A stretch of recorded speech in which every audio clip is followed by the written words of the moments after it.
자, 이어서 채권 이야기 들어보도록 하겠습니다. 오늘 KB증권의 임재균 수석연구원입니다. 안녕하십니까? 네, 연구원님 안녕하십니까?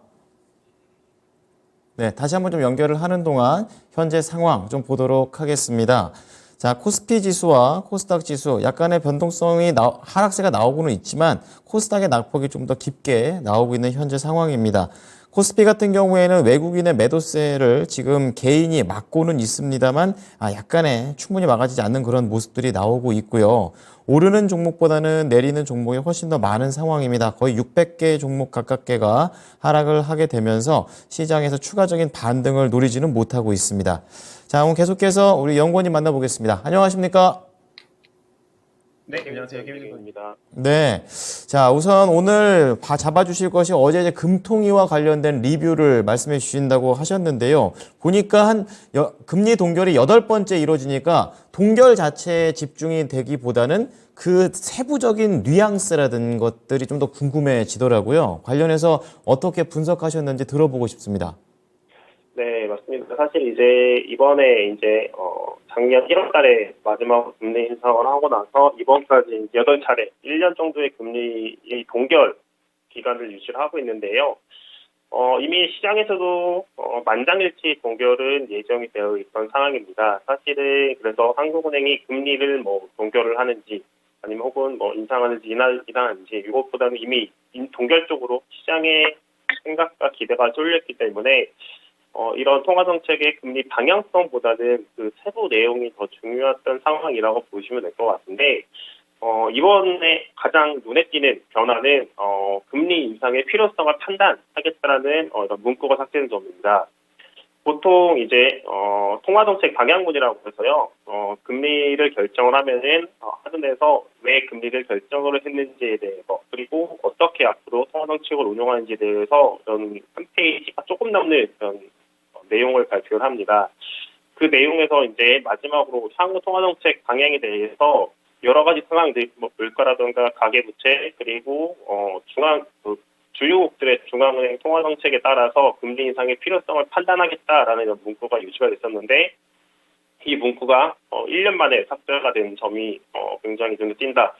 결국에는 한국은행에서도 추가 인상보다는 동결 혹은 인하 쪽으로 방향을 놓겠다라는 게 현재 한국은행의 스탠스라고 보시면 될 것 같고요. 이런 거는 작년 12월 FOMC에서 보여줬던 연준의 스탠스와도 동일한 상황이다라고 보시면 될 것 같습니다. 작년 12월 FOMC에서 파월 연준의장 추가 인상이 끝났음을 시사했는데 한국은행도 동일하게 추가 인상이 끝났다라고 보여주시면 될 것 같고요. 이로 인해서 금통위원들의 최종 기준금리 수준도 변화가 있었습니다. 현재 하는 총재가 취임을 하고 나서부터 금통위원들이 생각하는 향후 3개월 내에 이런 금리 변화에 대해서 발표를 하고 있는데, 현재까지는 계속해서 한국 금통위원들이 추가 인상 가능성에 대해서 좀 방향성을 열어놨었는데, 이번에는 5번 모두 3.5 현재 수준을 금리 동결을 유지하면서 실질적으로 한국은행에서도 금리 인상 사이클이 마무리가 됐다라고 시사를 했습니다. 자, 말씀해 주신 내용대로 삭제된 문구들로 추론하건대 국내 금리는 추가 인상보다는 인하 쪽으로 방향이 바뀌어 가고 있다라는 뉘앙스를 좀 잡아 주셨습니다. 자, 그렇다면 정책에 대한 부분으로 좀 연결을 해봐야 되는데요. 금리 인상도 안 하고 인하도 또 안 하고 있는 그런 상황이라서 그 세부적으로는 뭔가 그 이유들이 명확하게 있을 것 같습니다. 좋은 소식인지 나쁜 소식인지 좀 헷갈리는데 좀 분석 부탁드리겠습니다. 네, 말씀하신 것처럼 한국은행에서 인상에 대해서는 사실 가능성을 많이 축소를 해놨지만은 반대로 그러면 인하를 하겠냐라는 거에 대해서도 굉장히 조금 부정을 했습니다. 시장에서 계속 생각을 하고 있는 게 인상이 끝났으니 이제 인하를 하지 않겠냐라고 생각을 하고 있고, 실제로 이런 기대들이 상당히 시장에 반영되어 있는데, 한국은행에서는 일단은 인하에 대해서도 굉장히 조금 차단을 한 상황이다라고 보시면 될 것 같습니다. 그 이유가 결국에는 물가 둔화는 되고 있지만은 여전히 높은 수준이다라고 보고 있고요. 실제로 이제 작년 12월 물가를 보더라도 전년 대비 3.2% 기록을 하면서 좀 둔화가 되고는 있지만은 아직까지도 이제 목표치인 2%를 상회하고 있는 수준이다라고 생각을 하시면 될 것 같습니다.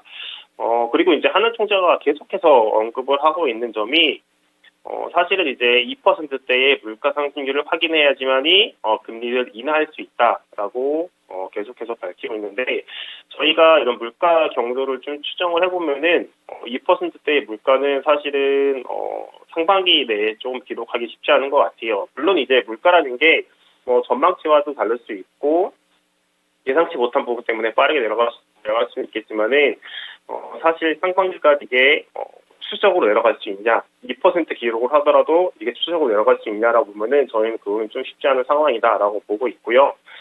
실제로 이제 한은 총재도 결국에는 이제 통화정책 방향이라든가 이런 데서 추가 인상에 대해서 많이 차단을 한 상황이기 때문에 시장에서 인하 기대를 굉장히 높일 수 있는 상황이었거든요. 그러다 보니까는 한은 총재가 이제 기자회견에서 언급을 했던 분들이 금리 인하까지는 적어도 6개월의 시간이 필요하다라고 언급을 했습니다. 그러니까 어제 금통위가 있었고 6개월이라고 하면은 이제 적어도 7월 초 상반기까지는 결국에는 한은 총재가 금리 인하가 없다라는 거에 대해서 조금 이제 밝힌 상황이라고 보시면 될 것 같고요. 금통위원들, 그러니까 이제 실질적으로 한국은행의 이제 금리 정책 결정은 금통위원분들이 각각의 이제 표를 통해서 결정을 하는데. 이제 금리 인하를 하기 위해서는 사실은 이미 논의가 돼야 되는 부분들이 있는데, 현재는 이제 인하에 대해서 논의하지 않았다라고 밝혔습니다.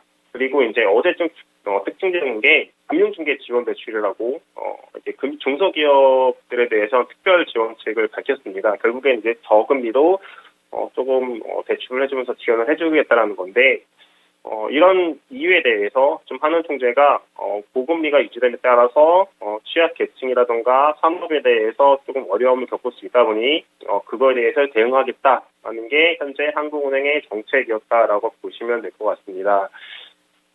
결국에는 한국은행 입장에서는 조금 금리 인하까지는 상당히 시간이 남아있는 상황이다라고 보시면 될 것 같고요. 저희는 금리 인하 시기를 3분기로 판단을 하고 있습니다.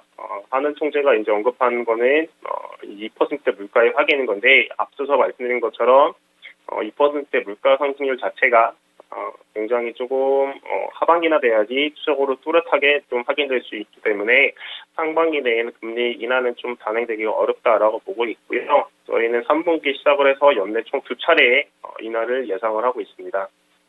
네. 자, 금리가 인하 쪽으로 방향은 기울어 가는 거는 맞습니다만 아직까지 뚜렷한 방향성을 따지기에는 시기가 좀 이르다라는 관점에서 계속해서 하반기 쪽에서 금리 인하가 나올 거라는 부분을 얘기를 해 주셨습니다. 자, 오늘 내용들 잘 참고하겠습니다. 감사합니다. 네, 감사합니다. 네, 지금까지 채권 플로우였습니다.